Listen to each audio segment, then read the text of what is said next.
Welcome guys. In our last video we had discussed about diabetes and the different types of diabetes. And in this session we'll be talking about it's one of the very important treatment, that is insulin and its analogs. So let's get started. Exogenous insulin plays a very important role to replace the absent insulin in type 1 diabetes or supplement sufficient insulin in type 2 diabetes. These insulin preparations usually vary primarily in their onset and duration of activity. So what are the factors that is affecting the onset and duration of activity?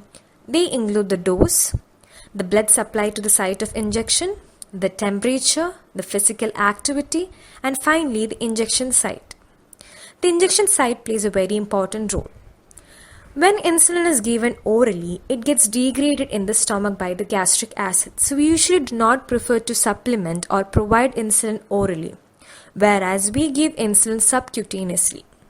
And at times when hyperglycemic emergency situation occurs, we usually prefer regular insulin via IV.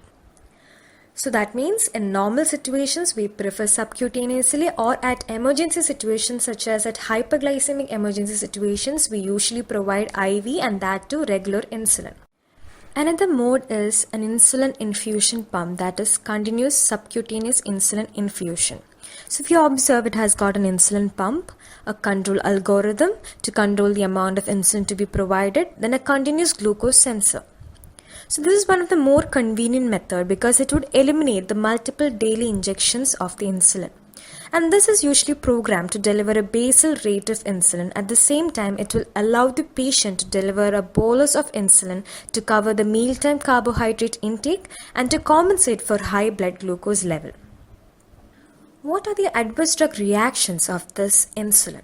So one of the main thing is hyperglycemia, because if excess amount of insulin or more time the insulin is remaining in the body, there is a chance in which it can lead to hypoglycemia. Then there can be weight gain, local injection site reactions, and lipodystrophy. So lipodystrophy can be avoided if we try to rotate the site of injection. Lipodystrophy is nothing else but a local atrophy or the hypertrophy of the subcutaneous fatty tissue at the site of injection. So hypoglycemia is one of the most common ADR, and how do we observe a patient is having an episode of hypoglycemia? There are certain symptoms that will indicate the patient is having hypoglycemia. It includes headache, anxiety, tachycardia, diaphoresis, that is increased sweating, then shaky, the patient becomes fatigued, there can be vertigo, increased appetite, confusion, and blurred vision. So these symptoms will contribute to the fact that whether the patient is having an episode of hypoglycemia. Next, we'll move on to the different types of insulins, that is rapid and short-acting insulins, intermediate insulins, and long-acting insulins. So first we'll be talking about the rapid and short-acting insulins. So they basically include the regular insulin, insulin lispro, insulin aspart, and insulin glulicin. These insulins are usually used to mimic the prandial release of insulin and to control the postprandial glucose. And at the same time, it is also used for the immediate correction of the elevated glucose. And they are usually given, that is, the rapid or short-acting insulins are usually given in combination with the long-acting insulins to have a control over the fasting glucose. Now this regular insulin is nothing else but this short-acting soluble crystalline zinc insulin, whereas the insulin lispro and insulin aspart and insulin glulicin are usually the modification of the regular insulin.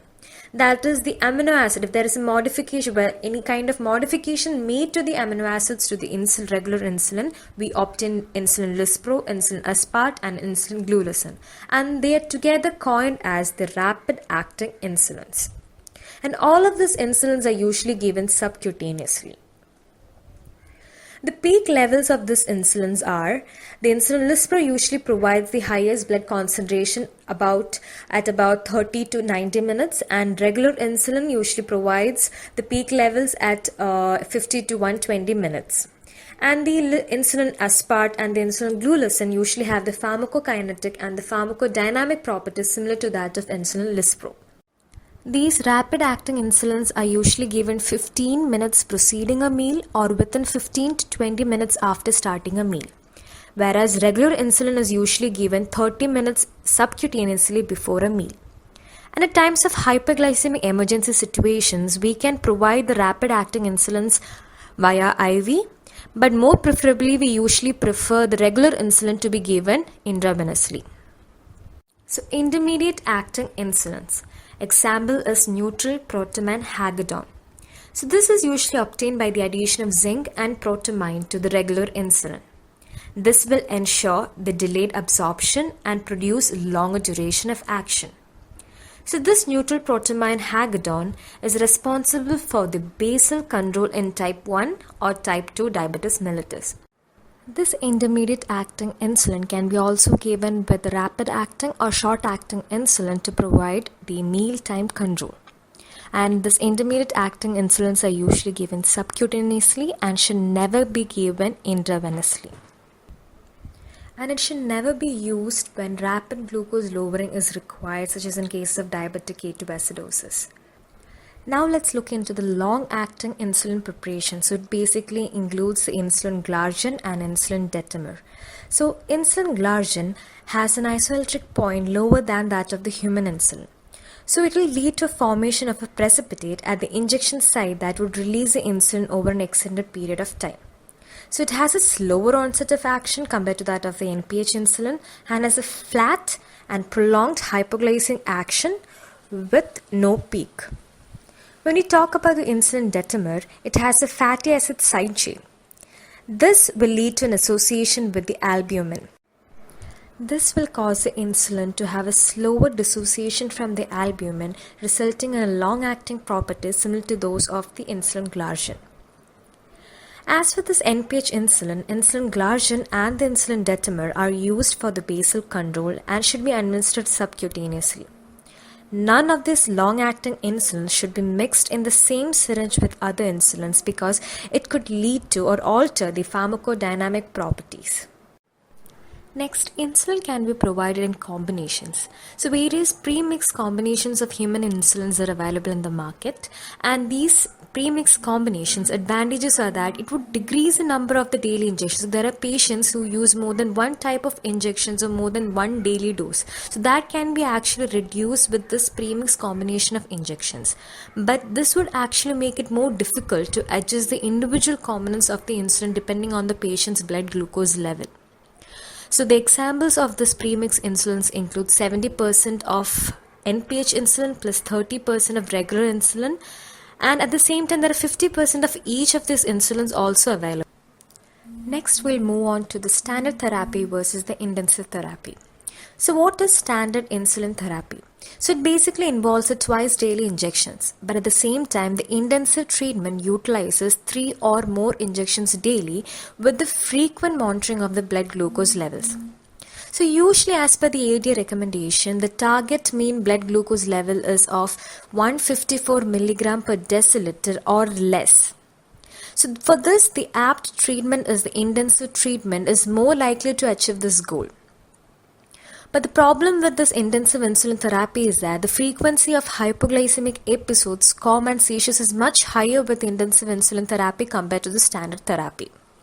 The advantage of intensive therapy, it reduces the significant microvascular complications of diabetes such as retinopathy, nephropathy and neuropathy compared to the patients receiving the standard care.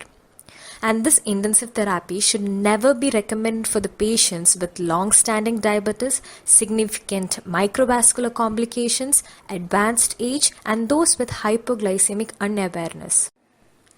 The disadvantage of this intensive therapy is that it has not been shown to significantly reduce the macrovascular complication of diabetes.